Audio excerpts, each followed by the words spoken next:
I want war, war, war, war, war, war, war, war. I want war, war, war, war. I want peace, peace, peace, peace. I want peace, peace, peace, peace, peace, peace. No, no, no, I want war, war, war, war. Kill, kill, war, war, war. I want war, I want war, I want war. Peace, peace, peace, peace, peace, peace, peace, peace. No, I want war, I want war. Peace, war, peace, war, peace, war, peace, peace, peace, war, peace, war, peace, war. Now you all stop it now. You can't have both. We can't have both peace and war. And you can't fight about having peace and war, because when you fight about having peace and war, that's conflict in and of itself. You can end up killing everyone, fighting over whether you're going to have peace and war. It's crazy, folks. When I woke up today, the headlines said, all these other more bombings in Iraq. Every day it's the same thing. More bombings, more bombings, more bombings, more terrorist attacks. The war on terror continues, continues, and continues. So I went and made a design. It says, Tour Baghdad, it's a blast. Tour Baghdad, it's a blast. You know, this is getting sort of crazy, this war in Iraq going on and on and on like this. We have a war on terrorism. Some people saying, you know, I want war, I want war, I want war. And other people over here saying, no, no, no, I want peace, I want peace, I want peace.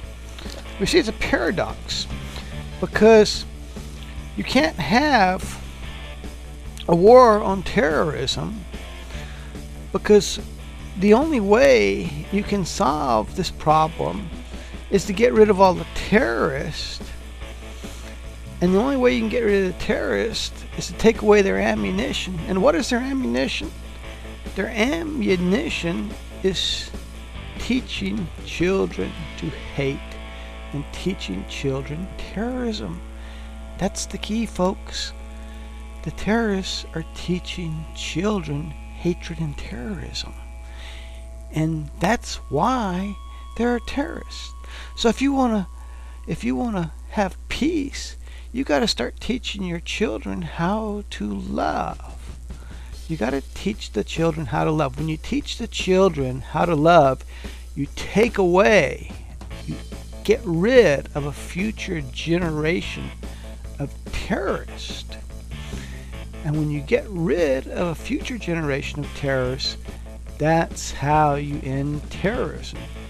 You see, if all cultures had been teaching their children how to love generation after generation after generation, we wouldn't have a war on terrorism today. There's no way you can win a so-called quote war, this so-called quote war. I say quote because that's what President Bush calls it. There's no way you can win a war on terrorism. War on terrorism, there's no declaration of war. We've never declared a declaration of war. So what do you come up with? You say, oh, we justify this war, it's a war on terrorism. But you see, a war on terrorism can go on 100, 1,000 years. You're never going to get rid of terrorism. What you got to do, you got to redirect all your energy, and you got to teach children how to love. All cultures got to teach your children how to love. You got to teach love and peace. You got to have a program. You got to set goals. You got to move towards these goals. And all cultures teach their children, begin doing this now, teach them how to love and teach making peace. Now, don't get me wrong for 1 minute.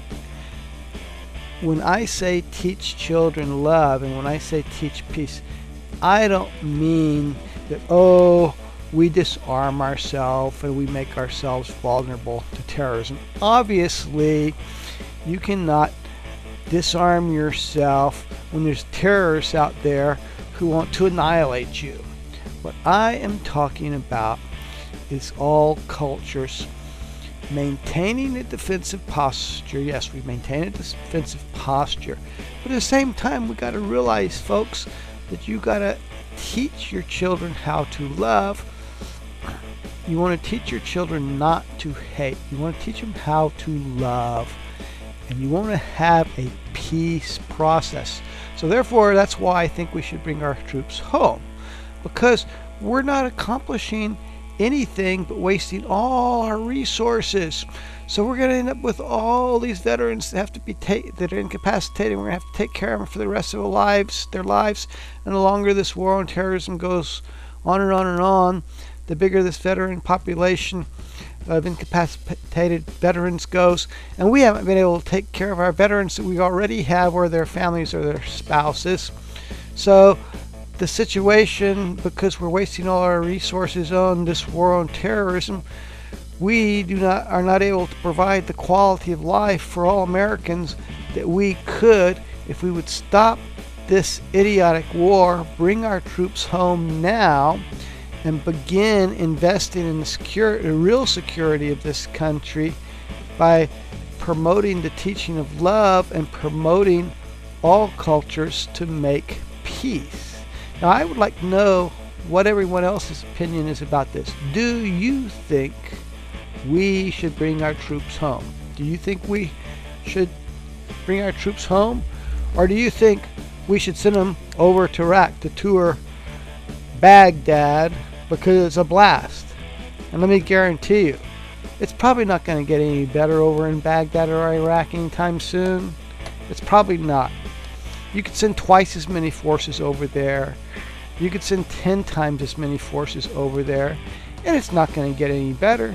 The reason it's not going to get any better is because you have neighboring countries teaching all these Islamic fundamentalists hatred, hatred, hatred, hatred, hatred, hatred, murder, murder, murder, death, death, death.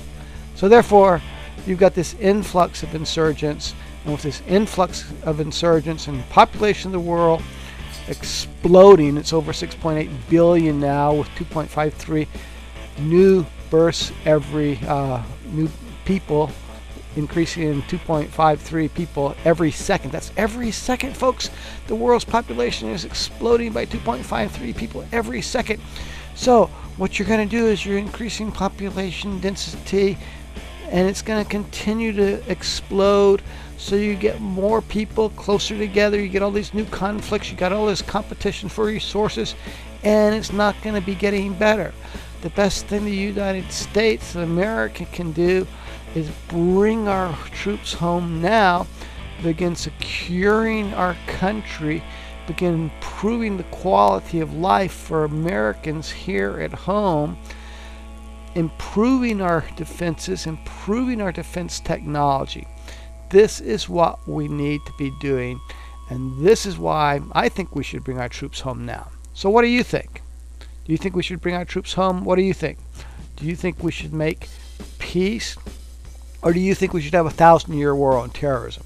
Because really, folks, the war on terrorism didn't just start with the Bush administration or the Clinton administration or Reagan. You want to know something? The war on terrorism has been going on for thousands of years. The war on terrorism has been going on since the first caveman picked up a club and bashed in the head of another caveman. The war on terrorism has been going on since the beginning of time, people. It has. The war on terrorism has been going on since the beginning of time. So are we going to continue this thousands and thousands and thousands of year war on terrorism? Or are we going to make a real change and a commitment to love and peace here on earth? I want to know what you think, folks. Tell me what you think. You think I'm crazy? You think I'm an idiot preaching love and peace? Tell me what you think. But tell me why you think what you think. Tell me what you think should be done, and tell me why. I want to know your logic here, folks. I want to know why you think what you think if you disagree with me. I want to know, because the only alternative to love and peace is to blow each other up. That's it, folks. That's the only alternative. There is no other alternative. So, tell me what you think. I want to hear from you, folks. I want to know what you think. Peace out.